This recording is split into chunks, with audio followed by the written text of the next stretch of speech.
চোখ রাখবো দক্ষিণ 24 পরগনার খবরে। ঘরে ঢুকে দুই অবিবাহিত বোনকে কুপিয়ে খুনের অভিযোগ। রক্তাক্ত এবং ক্ষতবিক্ষত দেহ উদ্ধার হয়েছে। ঘটনাকে ঘিরে চাঞ্চল্য ছড়িয়েছে দক্ষিণ 24 পরগনার ঢোলাহাটের গুরুদাসপুর গ্রামে। ঠিক কি ঘটনা ঘটেছে বিস্তারিতভাবে জানতে কথা বলে নেব গৌতম মণ্ডল আমাদের প্রতিনিধির সঙ্গে রয়েছেন টেলিফোন লাইনে। গৌতম, পুলিশ সূত্রে কি জানতে পারছো, কি ঘটেছে?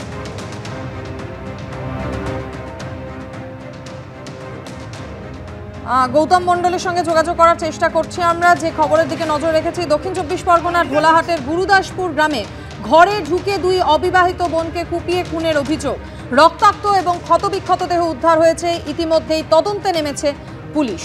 গৌতম মণ্ডলের সঙ্গে যোগাযোগ করতে পেরেছি। গৌতম, ঠিক কি ঘটনা ঘটেছে, পুলিশ সূত্রে কি খবর? দেখো মাধুরী, কি অবিবাহিত বোন এরা থাকতে পারছে, এদের এক দূর সম্পর্কের জামাইবাবু এদের পরিবারের দেখাশোনা।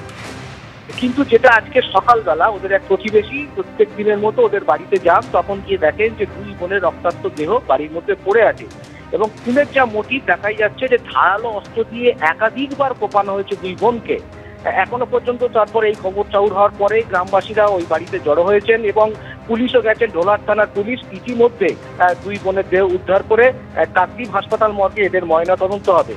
সুন্দরবনের পুলিশ সুপার যেটা জানাচ্ছেন যে এখনো পর্যন্ত প্রাথমিকভাবে যেটা মনে করা হচ্ছে যে জমির বিবাদের জেরে দূর সম্পর্কে কোনো আত্মীয় যোগ থাকতে পারে এই খুনের ঘটনা। এবং এই যারা দুষ্কৃতী তারা বাড়িতে ঢোকার পর তারা প্রথমে জমির কিছু দলিল এবং নথি তারা সেইগুলো লুট করার চেষ্টা করেছিল বলে মনে করা হচ্ছে এবং ওই বাড়ি থেকে পুলিশ বেশ কিছু ওদের জমির দলিল এবং নথি উদ্ধার করেছে। একেবারেই প্রাথমিকভাবে তদন্তে যেইটুকু উঠে এসেছে, এখনো পর্যন্ত ঘটনায় কেউ আটক বা গ্রেপ্তার হয়নি। তবে এই ঘটনায় রীতিমতো চাঞ্চল্য ছড়িয়েছে ওই এলাকায়। ধন্যবাদ গৌতম। অন্যদিকে মমতা বন্দ্যোপাধ্যায় সম্পর্কে এবার বিতর্কিত মন্তব্য করলেন তমলুক লোকসভা কেন্দ্রের বিজেপি প্রার্থী অভিজিৎ গঙ্গোপাধ্যায়। জানিয়ে পাল্টা সরব হয়েছে তৃণমূল। 2000 টাকায় লেখাপত্রকে কেনা হয়ে গিয়েছিল। মমতা ব্যানার্জি, তুমি কত টাকায় বিক্রি হও? তুমি কত টাকায় বিক্রি হও? আমরা তো উল্টে জিজ্ঞাসা করতে পারি যে আদালতের কোনো বিচারপতি তাকে যখন চাকরি ছেড়ে বিজেপির প্রার্থী হতে হয়, আপ কিতনে মে বিকতে হো? লেখাপত্র গরিব মানুষ, লোকের বাড়িতে কাজ করে খায়। আমাদের প্রার্থী মমতা ব্যানার্জির মতো সুন্দরী নন, একটু বেশি সুন্দরী।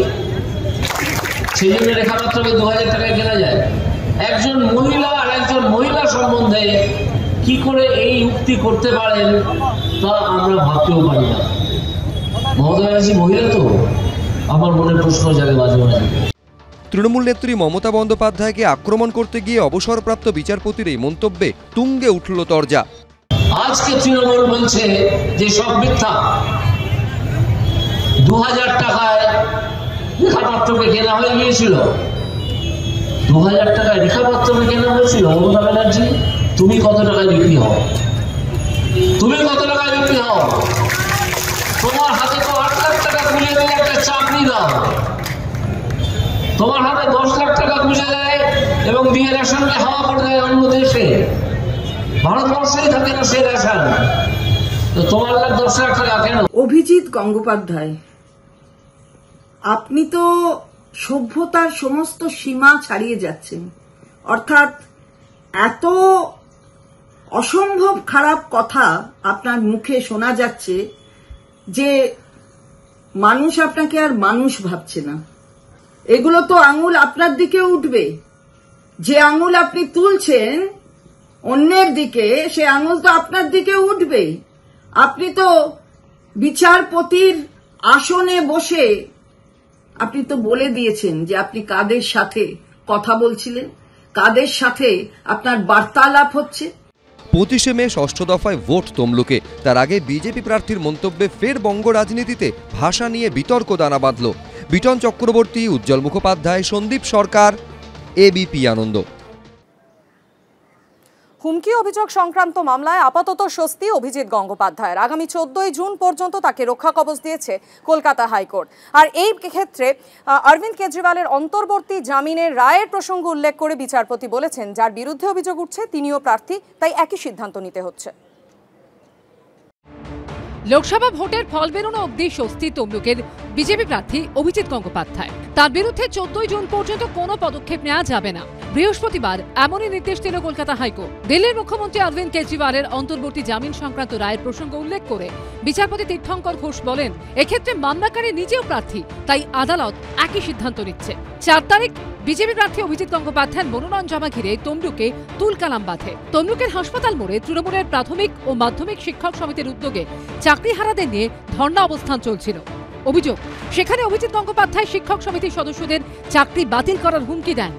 তার ভিত্তিতে তমলুক থানায় এফআইআর দায়ের হয়। অভিজিৎ গঙ্গোপাধ্যায়ের বিরুদ্ধে জামিন অযোগ্য ধারায় মামলা করা হয়। এ নিয়ে হাইকোর্টে দ্বারস্থ হন তমলুকের বিজেপি প্রার্থী।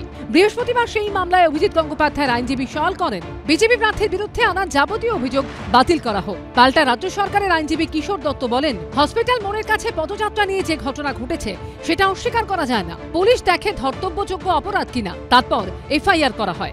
আইনজীবী আরও বলেন, সুবিধা অ্যাপে আদৌ মিছিলের অনুমতি নেওয়া হয়েছে কিনা সেটা ওই সময় দেখা সম্ভব হয় না। ভুল তথ্য হলেও অভিযোগ নিতে হয়।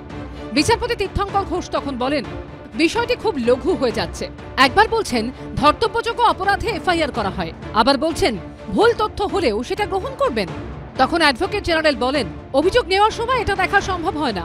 তখন দিল্লির মুখ্যমন্ত্রীর প্রসঙ্গ টেনে বিচারপতি বলেন, তিনি লোকসভার প্রার্থী। অরবিন্দ কেজরিওয়ালের জাজমেন্টের ওপর আপাতত ভরসা রাখছে আদালত। প্রার্থীকে যেন কোনোভাবেই বিরক্ত না করা হয়। তখন অ্যাডভোকেট জেনারেল বলেন, তদন্তের মতো চলতে দেয়া হোক। তখন বিচারপতি বলেন, রাজনীতির ওভারটোন হয়ে যাচ্ছে। যিনি প্রার্থী তিনি বিজেপির, আবার যিনি অভিযোগ করছেন তিনি তৃণমূলের। আদালত একটা সময় পর্যন্ত মামলাকারীকে রক্ষা কবচ দিচ্ছে। 12 জুন মামলার পরবর্তী শুনানি। সৌভিক মজুমদারের রিপোর্ট, এবিপি আনন্দ।